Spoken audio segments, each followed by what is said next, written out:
Namaste and welcome, Mary Jane Kasliner, Yoga, Feng Shui, Lifestyle Master. Today, this is a short video on a yin pose known as shoelace. In Yang Yoga, this is also known as Gomukhasana or cow face pose. Today, however, we're going to hone in on the yin aspect of this pose. I think it's a great idea to balance out the energy between yang and yin. So as we approach the vernal equinox, there is a waxing of yang energy in nature. So our own energy tends to follow nature, so we're going to find ourselves becoming quite young and active. We're going to run out there in the warm weather that is approaching, and so it's really beneficial to pull back a little bit and infuse some yin energy into our lifestyle and of course on our yoga mat. So with shoelace pose, there are many benefits. First of all, it helps with opening up the external part of the hips here. There's a nice external rotation of both hips in this pose.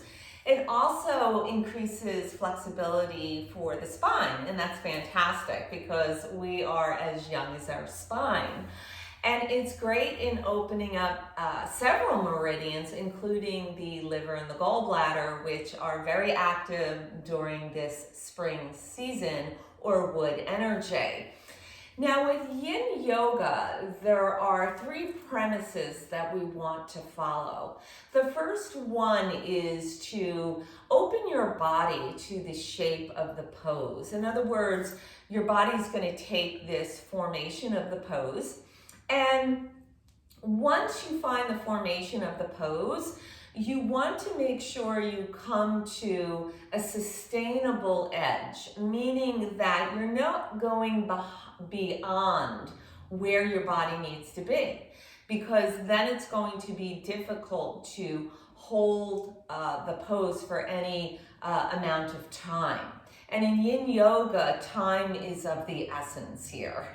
So the second aspect to yin yoga is once the body has taken the shape of the pose and you've come to a sustainable edge in the pose, then we want to find stillness. And in that stillness, we begin by letting go of the muscle.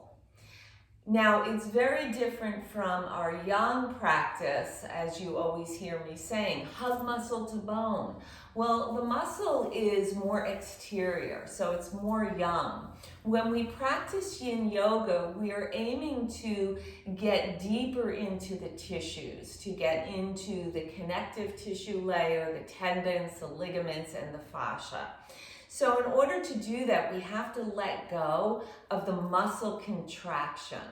And sometimes that's hard to do because when we come to our intelligent edge in a pose, sometimes we will grasp or tighten the muscle. So we have to really train ourselves to let go. And when we do that, we begin to find some freedom, which brings us to the third aspect, which is the element of time. So with yin yoga, we want to get to a phase change, which brings about that freedom and flexibility and greater flow within the body. And the phase change occurs at about 3 minutes of time. And so, albeit that may sound long, you really will be amazed how quickly 3 minutes does tend to arise when you are able to soften, let go of the muscle, and begin to tame the mind by way of the breath. Generally, the slower the breath means the slower the mind, or the vrittis, or the waves. So let's get right to it. We can begin this pose in a tabletop position, so you're quadruped on all fours. And we can go ahead, we'll start with the right side, just shift the right knee forward and take it in front of the left knee. And as you do so, sweep your feet out east-west or out to the sides, and then walk the hands towards the torso until the hips come down to the earth here. So in this position, my right knee is stacked on top of my left knee. Now, a few things here. If you find that you have this tremendous gap between the knees, you can soften that with a prop, perhaps a blanket. That'll be nice and soft and will work quite well. If that's not the case, then you don't need it. If you find that your sitting bone is popping up off the earth, especially as we begin to come to a forward fold position here, you can always lengthen out the bottom leg and come into what we call a half shoelace position. So that's also an option. Another thing to keep in mind, as we begin to fold forward, if you find that the lower part of the back is rounding too much, you can take your blanket as a prop and place it underneath the sitting bones, and that will help with a forward tilt to the pelvis automatically, and it will help to take out the rounding from the lumbar spine. We're going to want a rounding of the spine, but more up towards the thoracic or the mid-spine level. I'm just going to move that prop out for a moment here. So once you're in your position, on an exhalation, we're going to go ahead and just bring the hands forward and begin to round the spine and soften. Maybe you come down to the forearms, that's fine, and you can just allow the head to fold in here. And then just become a witness and begin to breathe. Inhaling and exhaling and just letting go with each breath. So notice that I'm just going to come up out of the pose here. With the right knee on top, you might begin to start feeling the outer right hip having a conversation with you. And listen in, right? So the tendency, like I said, is to grasp and to create tension, and so the muscle begins to engage. But what I want you to do is to simply begin to let go. And you'll just feel these little increments of release, and that's beautiful.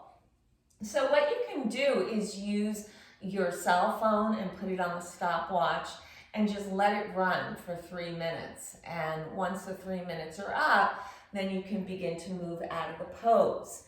And then a nice simple way to come to the other side is to take your hands behind you, soften the elbows, and you can just, like magic, take the left knee on top. So again, if you need to extend the lower leg for a half shoelace, that's perfectly fine. If you need your blanket between the knees, absolutely fine. Or if you need it underneath the sitting bones, beautiful. And then you'll go ahead on your exhalation and just round the spine forward and gently release all the way into the pose here. And so now you may feel some conversation through the outer left hip here. And once again, just soften, release the tension, let go of muscle engagement, and just absorb the freedom within the body, within the pose, and just accept the shape of the pose and enjoy it. And just find it as a meditation process. One other thing I want to also advise you on, if you have any back problems that coming forward is really not in your best interest, you can stay up erect in the pose. You also have an option to twist in the pose, right? This is wonderful to begin to release toxins as well. And there's also an option to move to a side bend in the pose. You can use a block, take your forearm on the block, and you can just raise the right arm overhead, maybe bend the elbow, maybe soften your hand behind the head. So there's a few options when you're in your shoelace pose here. So I want you to go ahead and play around with this pose and enjoy the process. Namaste.